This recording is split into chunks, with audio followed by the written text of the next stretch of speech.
पैसे मिळवण्याचा धंदा करावा आणि काही जमला नाही तर मटका पिटींचा धंदा करावा.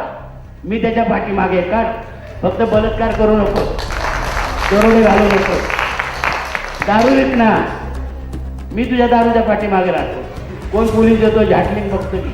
राजकारणाचा आणि लढाऊ राजकारणाचा इतिहास आहे. ज्या भडव्यांना माहीत नाही त्यांनी जरा नीट थोडा अभ्यासावा की मी कुठल्या धर्तीचा कार्यकर्ता आहे आणि कुठल्या लायकीचा आहे. त्यांच्या शाखा काढून त्यांच्याकडनं पैसे उकळून हे काय झाटून पडतात काय. आणि म्हणून कुणाचा जास्त नशा चढली असेल ना त्यांना सांगा नीट उतरवून घ्या, नाही तर आमच्याकडे फार चांगलं जालिम औषध आहे, आम्ही चांगलं उतरवतो. परमपूज्य डॉक्टर बाबासाहेब आंबेडकरांचा, ज्योतिबा फुल्यांचा, ज्योतिबा फुल्यांचा, छत्रपती शाहू महाराजांचा, अण्णाभाऊ साठेंचा, अण्णाभाऊ साठेंचा. अरे जोर से बोलो, जोर से बोलो. आवाज कोणाचा? पाठीमागे आवाज येत नाही. भाडोत्री असतील तर त्यांना बाकीच्या लोकांना विनंती करतो, धरून आणले असतील तर बाहेर जा.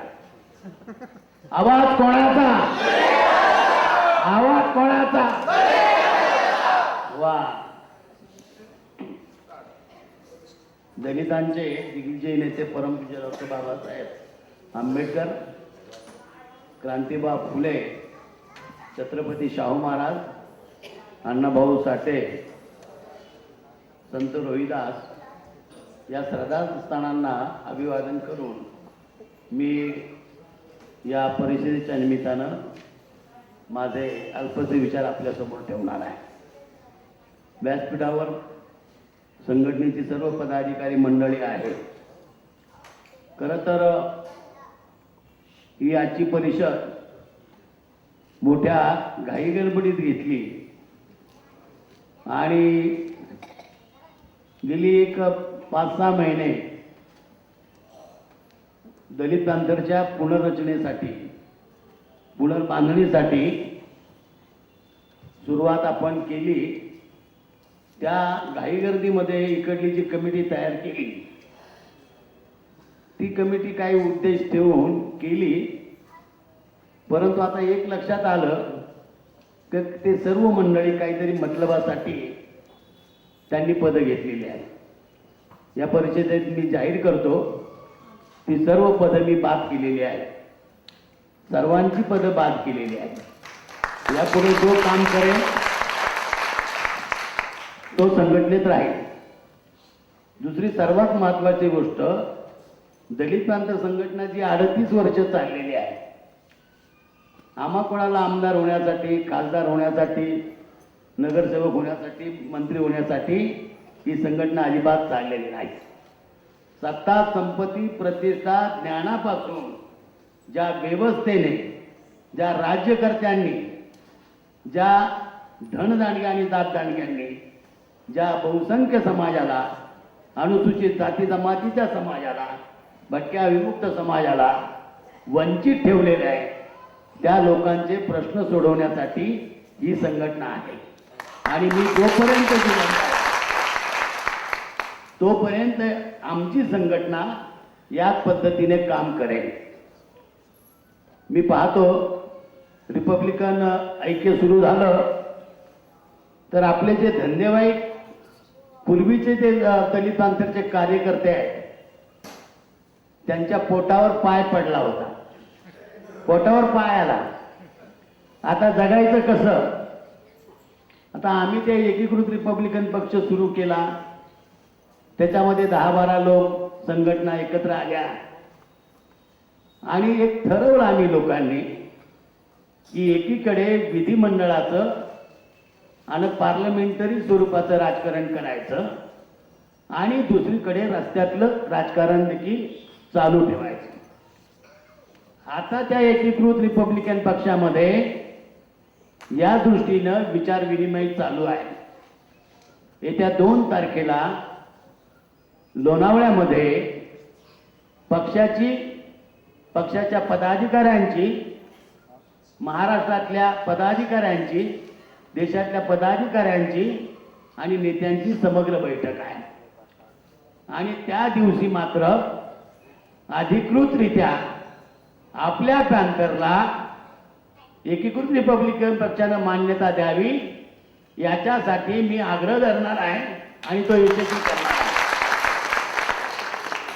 त्याच्यामुळे आयत्या बेळावर आलेले नागोबा जे आहेत घुसलेले आणि आयत्या पिठावर रेगोट्या काढणाऱ्या, मी त्यांना अजूनही विनंती करतो की कार्यकर्त्याचा वसा जर घेतलाय आणि तो स्वीकारलेला आहे, हा वसा म्हणजे काँग्रेसचे कार्यकर्ते होणे, भाजपचे कार्यकर्ते होणे, एका पक्षाचे कार्यकर्ते होणे, बाकीचे जे धन्यवाद रिपब्लिकन पक्ष आहेत त्यांचे कार्यकर्ते होणे असा हा नाही. ही संघटना आणि हा वसा अशी धारा व्रत तलवारीच्या धारदार पात्यावरून चालणे. आणि हे कशासाठी? तो स्वतःच्या उत्थानासाठी, स्वतःच्या कुटुंबाच्या उत्थानासाठी, स्वतःच्या समाजासाठी, गरीब समाजासाठी, जो पिळला गेलेला समाज आहे त्याच्यासाठी, जो शोषित आहे समाज त्याच्यासाठी आहे. आणि म्हणून कुणाला जास्त नशा चढली असेल ना तर त्यांना सांगा नीट उतरवून घ्या, नाही तर आमच्याकडे फार चांगलं जालिम औषध आहे, आम्ही चांगलं उतरवतो आणि चांगल्या उतरवतो. गरीब बिचाऱ्या पाशे पारदे समाजाला गेली 1 वर्ष नादी लावलं. त्या समाजाचा एकही प्रश्न ज्यांनी संघटन केलं त्या हरामखोरांनी हा सोडला नाही. आणि मग त्यांच्यातल्या ज्या आपसातल्या मारामाऱ्या होतात, रात्री अपरात्री स्त्रिया माझ्या घरी येतात आणि आमच्या कुटुंबाच्या कलामध्ये जरा लक्ष घाला सांगतात. मग हे हरामखोर कार्यकर्ते, त्यांना संघटित करणारे कार्यकर्ते, त्यांच्या शाखा काढून त्यांच्याकडनं पैसे उकळून हे काय झाटून पडतात काय? लाज वाटत नाही हरामखोरांना? या समाजाचे एवढे प्रश्न आहेत, सरकार त्यांना वाळीत टाकले. सरकार त्यांना गुन्हेगार म्हणवतं, सरकार त्यांना वागणूक देत नाही, त्यांच्या मुलाबाळांना नीट शिक्षण घेता येत नाही आणि त्यांना ना जमीन आहे, ना जुमला आहे, ना घर आहे आणि न दार आहे. कुठेही गेले तर गावगाड्यातले लोक त्यांना चोर समजतात, दरोडेखोर समजतात. आणि आपल्या समाजाला जर आपल्या बरोबर आपण आणलेलं आहे तर हरामखोरांना तुमची जबाबदारी नाहीये का रे? त्यांचे प्रश्न सोडवण्याचे. तुमचे धंदे, त्या धंद्यासाठी त्यांना वापरायचं. दादानी परिषद बोलवली, चला तिकडे 100-1 लोक घेऊन यायचे, त्यांच्याच पैशाने घेऊन यायचे. फार जर हिंमत असेल ना कार्यकर्ता होण्याची तर रक्ताचं पाणी करा आणि स्वतःच्या कष्टाचा पैसा निर्माण करा. तो होणार नाही. आम्ही सांगतो की दलित पॅंथर संघटनेमध्ये कार्यकर्त्यांना जगवण्यासाठी काही साधन नाही. कुणी काही भजेपुरे धंदे करत असेल, मी बघतो ना इथं माझा बाप चोरीमारी आणि दरोडेखोरी बलात्कारी सोडून बाकीचे जे काही पोटापाण्याचे धंदे आहेत ते तुम्ही करा. मी तुमच्या पाठीमागे 100%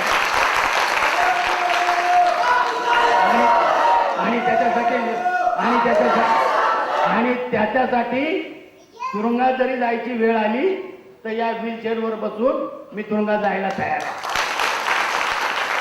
आणि खोटं बिटं बोलत नाही मी. माझा 40 वर्षाचा राजकारणाचा आणि लढाऊ राजकारणाचा इतिहास आहे. ज्या भडव्यांना माहीत नाही त्यांनी जरा नीट थोडा अभ्यासावा की मी कुठल्या धर्तीचा कार्यकर्ता आहे आणि कुठल्या लायकीचा आहे. मी भऱ्यांना आगाऊपणा करायला लागला तर फाट्यावर मारतो, कारण माझा काही स्वार्थ नाही. मला ना मंत्री व्हायचंय ना काही व्हायचंय. तुम्हाला मी सांगतो यापुढे दलित पॅंथरचा जो कार्यकर्ता असेल तो भोसडीचा जर नीट काम करत नसेल तर त्याच्याबरोबर राहू नका आणि तुम्ही कामाला लागा. तुमचे कुठलेही प्रश्न माझ्याबरोबर या, मी घेऊन जाईल. गेली 2 वर्ष त्यांची नको त्यांची तोंड पाहायला लागली मला. दादा मला इकडे अमुक ऍडमिशनचं काम करून द्या. मलाही पैसे दिले थोडेफार, पण ते कार्यक्रमासाठी दिले. मग ते काम करा. हे जे पैसे गोळा करून माज आलाय ना तो माज मी क्षणार्धात उतरवेल आणि या स्टेजवरून सांगतो. आणि माझं काही झाट उकडायचं असेल तर उकडून टाक. आता मी रागानं बोलतो, पोटतिडकीनं बोलतो, याच्या पाठीमागे आपला रस्ता चुकतोय. नीट काम करायचं असेल तर काम करा. मला खोगीर भरतीची गरज नाही. तुम्ही शरद पवारकडे जाऊन आहे घाला किंवा अजून कुणाकडे घाला, माझ्या बापाचं काय कमी होणार नाही. आज मी येताना पाहिलं, वस्तीमधनं आलो, ताडीवाला वस्तीमध्ये लोक फिरताय की या परिषदेला जाऊ नका म्हणून टाकणार आहे. मग त्यांना जोड्याने मारायला पाहिजे ना. ही परिषद ज्या महान कामासाठी घेतली, मला वाटतं त्याचं भान तरी ठेवायला पाहिजे. बाबासाहेबांचं नाव घ्यायचं, फुल्यांचं नाव घ्यायचं आणि फक्त स्वतःची खळगी भरायची, हा विचार जरा सोडून द्या. जरा पोटाला टिचं लावा, जरा मार खायला शिका. जातीप्रथा तोडायची असेल, जातीवाद्याविरुद्ध लढायचं असेल तर त्याच्या विरुद्ध लढताना तेवढं तुमचं मन घट्ट पाहिजे आणि त्याग करण्याची ताकद पाहिजे. त्याग काही झाट करणार नाही आणि हे असल्या काड्या घालत बसणार आणि होणारं चांगलं काम आहे त्याला खो घालणार. खो घातल्याने काही एका जत्रेने देव म्हातारा होत नाही, अजिबात होत नाही. मी 40 वर्ष पाहत आलोय चढ उतार. कुणी मला आव्हान देत असेल ना, त्याला मी इथून आव्हान देतो की हो, ये तू बेटा, तुझ्याकडे पण मी बघतो, आता सोडत नाही. मित्रांनो, माझ्या रागाचं तुम्ही वाईट वाटून घेऊ नका. फार वाईट स्थिती आपल्या लोकांची आहे. स्वातंत्र्याला 62 वर्ष झाली. खेड्यापाड्यामध्ये लोक, आपली लोक घाम गाळून रक्ताचं पाणी करून जगण्याची त्यांची इच्छा आहे, पण व्यवस्था, सरकार त्याला जगू देत नाही. महाराष्ट्र सरकारच्या हजारो योजना आहेत, परंतु त्या योजनांचा लाभ आपल्याला नाही.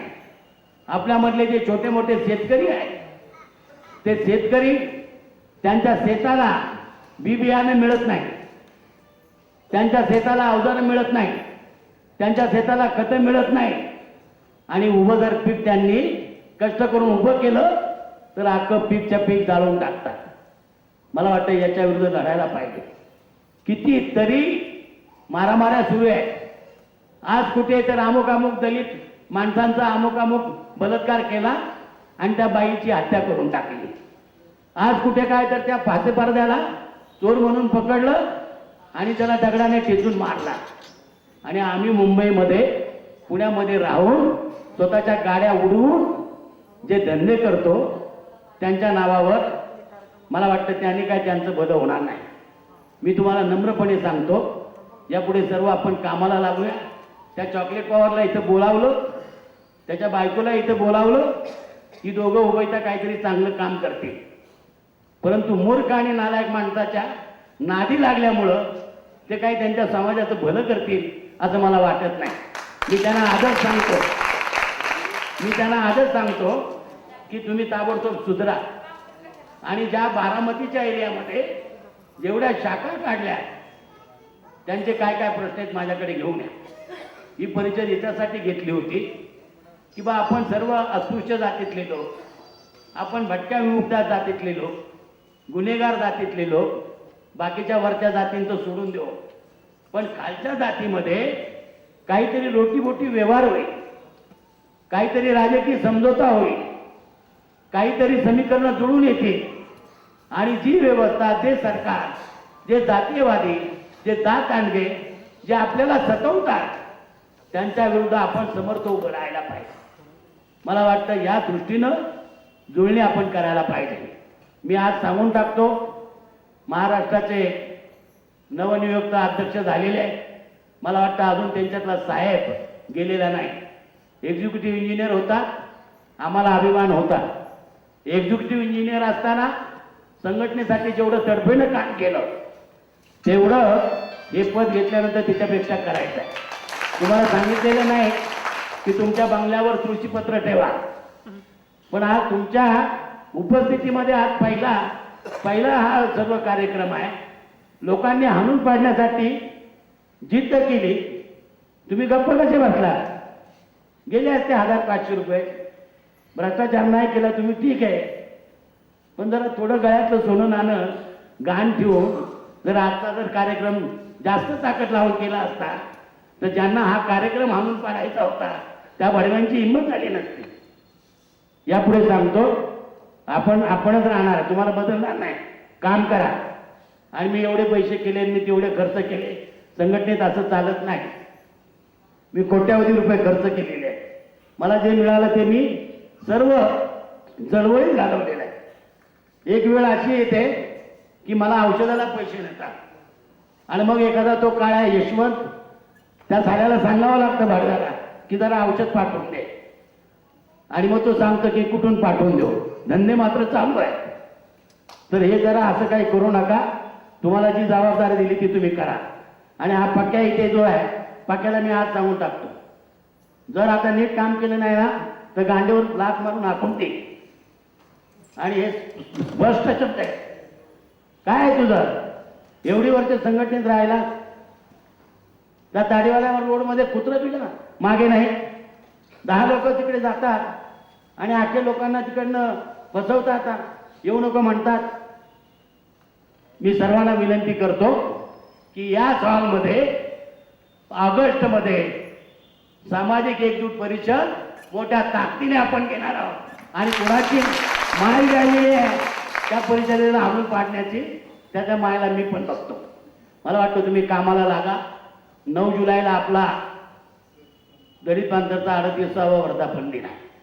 केंद्रातले मंत्री बोलावलेले आहेत. ज्यांचं चुकलं असेल त्याला मी माफ करणारा कोण आहे, पण त्यांनी स्वतःचं आत्मपरीक्षण करावं की आज आपला समाज कुठे आहे. पिकावरनं पाखरं हाकावी तसं खेड्यापाड्यातनं लोकांना हरकतलेलं आहे. आणि आमचा सर्व समाज शहरामध्ये त्या झोपडपट्ट्यामध्ये इकडे तिकडे जगण्यासाठी संघर्ष करतो आहे.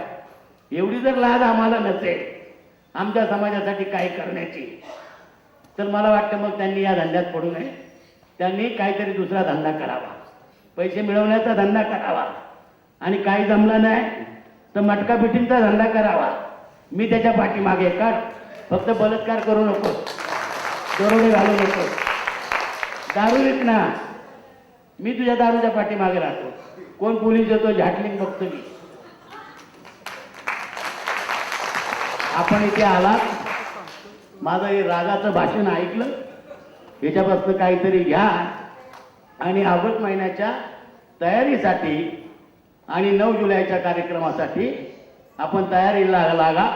मी काही बोललो असेल चुकीचं तर मला माफ करा असं म्हणत नाही मी. तुम्हाला फार राग आला असेल तर माझ्या तोंडात येऊन मारा. पण मी जर खरं बोलत असेल ना तर जे कोणी अशी नीच आहेत संघटनेमध्ये त्यांना त्यांची जागा दाखवा. जय भीम, जय महाराष्ट्र, जय भारत.